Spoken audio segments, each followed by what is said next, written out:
আমার শারীরিক অবস্থা আলহামদুলিল্লাহ আল্লাহ পাক খুব ভালো রাখছে। আমি সুস্থর দিকে এগিয়ে যাচ্ছি ইনশাআল্লাহ। মূলত কী হয়েছিল?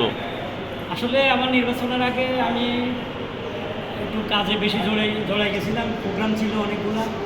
তারপরে আমাদের জিসাসের এই যে সাধারণ সম্পাদক সভাপতি, ওনাদের অর্ডারে আরও সত্তর তারেক রহমান সাহেবের জন্য পৌঁছাইছিলাম, যেহেতু জিসাসের আমি সহসভাপতি নেতা অর্ডার দিতে গেলাম। টোটাল মিলে কাজে ব্যস্ত হয়ে যে আমি ডাক্তার দেখানোর সময় পাইনি। হঠাৎ করে বিছনায় পড়ে গেছি নির্বাচনের পরে, তো অসুস্থ হাসপাতালে ছিলাম। আপনি অসুস্থ হওয়ার পর কিছু গুজবও ছড়াইছিল, আপনি জানেন কি না, বা আপনার ছেলে ওটার উদ্যোগ ছিল? আমি নিজেই দেখছি, মানে ইন্ডিয়া সমানে করতে আছে, আমি মারা গেছি, আমি নাই।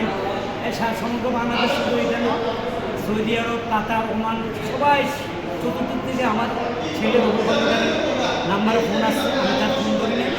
ও আমার বলছে যে আব্বা পুরা তুমি যে মারা গেছো এটা আলোড়ন করে ফেলছে ফেসবুকে দিয়ে।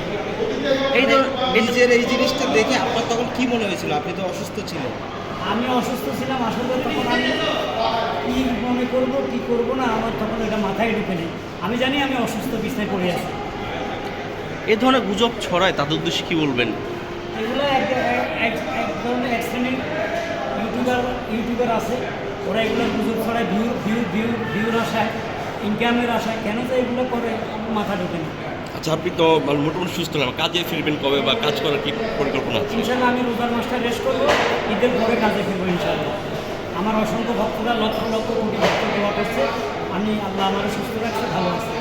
এই যে অসুস্থ হওয়ার পরে ভক্তদের এত ভালোবাসা পেলেন, কেমন লাগছে? অসংখ্য ভক্ত ভালোবাসা পাইছি। আমি শুধু বাংলাদেশ নয়, কাতার, ওমান, দুবাই, সৌদি আরব থেকে একই টাইম 40 লক্ষ লোক আমার দোয়া করছে।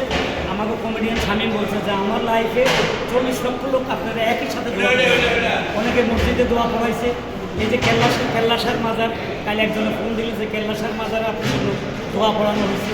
সারা বাংলাদেশের আমার ভক্তরা আমার জন্য দোয়া করছে, আল্লাহ আমাকে সুস্থ করে দিচ্ছে। এই সময় কি চলচ্চিত্রের মানুষজন খোঁজ খবর নিয়েছে কিনা? অনেক সময় শুনে থাকি আমরা খোঁজ খবর নেয় না অসুস্থ হইলে শিল্পীরা।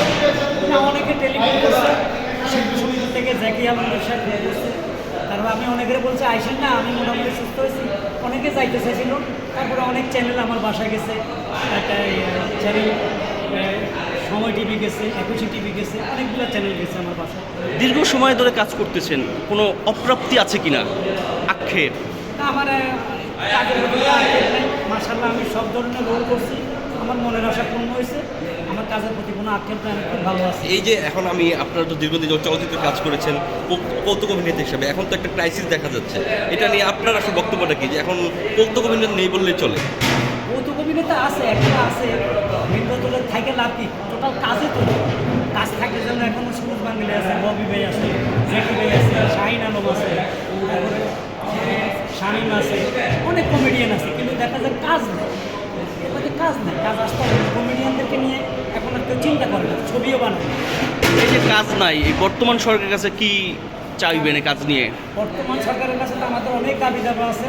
আমরা এই জিসাসের পক্ষ থেকে ইনশাল্লাহ খুব শীঘ্রই প্রধানমন্ত্রীর সাথে দেখা করব। আমাদের অনেকগুলো দাবি দাবা তুলে ধরবো। যেমন আমাদের স্টেজ প্রোগ্রামে অনুমতি নিয়ে অনেক ঘাবলা হয়, প্রোগ্রাম করতে দেয় না।